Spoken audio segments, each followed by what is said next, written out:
राज्य के युवा सड़कों पर आंदोलन कर रहे हैं और सिर्फ एक ही बात पूछ रहे हैं कि आखिर हमारा कसूर क्या था, आखिर नियुक्तियां राज्य में क्यों नहीं हो रही है।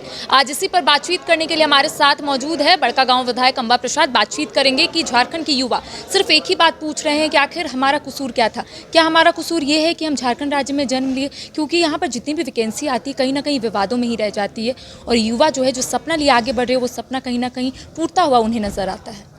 देखिए, बिल्कुल मैं युवाओं के भावनाओं के साथ खड़ी हूँ और हमेशा उनकी आवाज़ उठाती रहती हूँ और हमेशा सिर्फ विधानसभा में ही नहीं, हर प्लेटफॉर्म पे। और माननीय जो हमारे कंसर्न जो विभाग के मंत्री हैं या हमारे माननीय मुख्यमंत्री हैं या हमारे पार्टी के जो लीडर हैं, सबके पास जाके आग्रह करती हूँ और बहुत सकारात्मक जो पहल दिखता है उसमें काफ़ी आसान्वित भी रहती हूँ कि जल्दी उनका हल निकल जाएगा।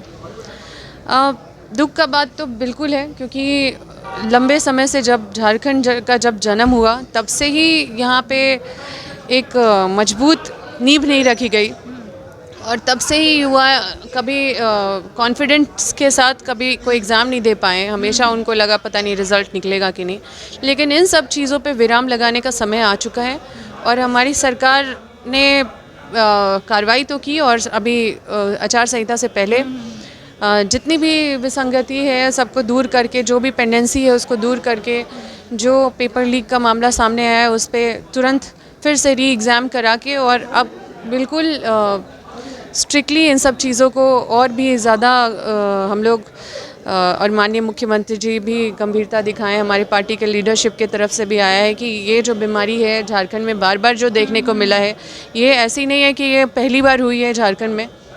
और पूर्व में जितनी भी सरकारें बनी उनके समय में तो कार्रवाई भी नहीं हुई और किसी भी चीज़ को उन्होंने जस्टिफाई, मतलब स्टूडेंट्स को जस्टिस नहीं दे पाए, सब चीज़ को उलझा के रख दिया।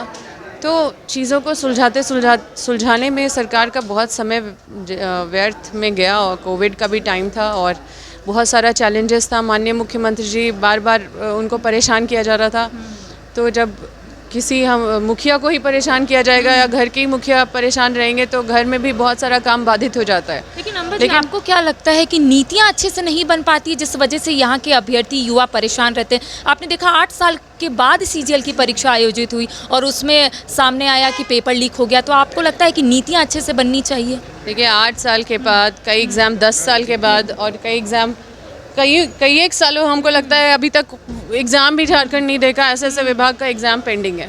तो इन सब चीज़ों को ठीक करने का समय आया है, क्योंकि हम लोग को अवसर मिला है और हम लोग खुद युवा हैं, युवा की जगह में खड़े हैं, उनके फुट स्टेप पे हम लोग भी उनके साथ हमारा एम्पैथी है और जो हम लोग झेले हुए वो नहीं चाहते कि युवाओं को भी झेलना पड़े। तो निश्चित रूप से जो IAS IPS हैं उनका एक बहुत बड़ा जिम्मेदारी रहता है। उनका जो, मुझे तो लगता है सबसे ज़्यादा पॉलिटिक्स कुछ अधिकारी ही कर रहे हैं झारखंड में, जो चीज़ों को उलझाने का काम कर रहे हैं और हमारे लीडर्स को घुमाने का काम कर रहे हैं।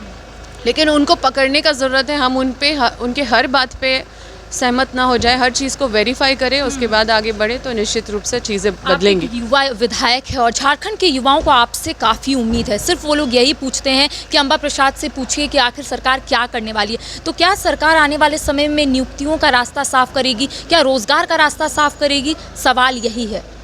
देखिए, लगातार इन चीज़ों पे, इन विषयों पे बहुत गंभीरता से हमारी बात भी होती है हर मीटिंग में और अभी सब चीज़ों को ठीक भी किया जा रहा है। लगातार आप देखिए एक के बाद एक चीज़ों को ठीक किया गया। पूर्व में भी JPSC के एग्ज़ाम इतने अच्छे से कंडक्ट हुआ, पहले हमेशा विवादों में जो कोर्ट तक पहुंच गया था वो भी मामला। देखिए, विपक्ष का तो ये कोशिश हमेशा रहता है कि एक भी वैकेंसी नहीं निकाली है सरकार, जो हमेशा कोशिश की है कि सरकार को गिराने ही के लिए इन लोग का प्रयास रहा है। कभी भी इनका ये सपोर्ट कभी नहीं रह सकता कि यहाँ जनहित में काम हो। तो उन चीज़ों को, चैलेंजेस को फेस करते हुए भी हम लोग बहुत मजबूती से आगे बढ़े हैं। चैलेंजेस तो मुझे दिखता है और बहुत लंबा लकीर खींचने का ज़रूरत है, क्योंकि हम अभी उस कंडीशन में नहीं है कि हम ये स्टेट को किसी प्रोग्रेसिव स्टेट से कंपेयर कर सकें।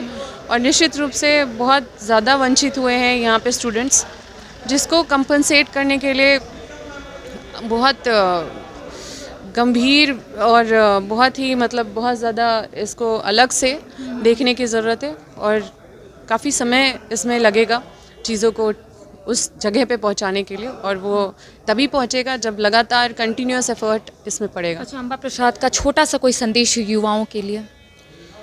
देखिए, मैं युवाओं को यही संदेश देना चाहती हूँ कि कठिनाई, चुनौती बहुत देखा है युवाओं ने यहाँ पे, खास करके झारखंड में हमने भी देखा है, और ये चुनौतियों के बीच में कभी भी टूटे नहीं, अपने आप को टूटने नहीं दे।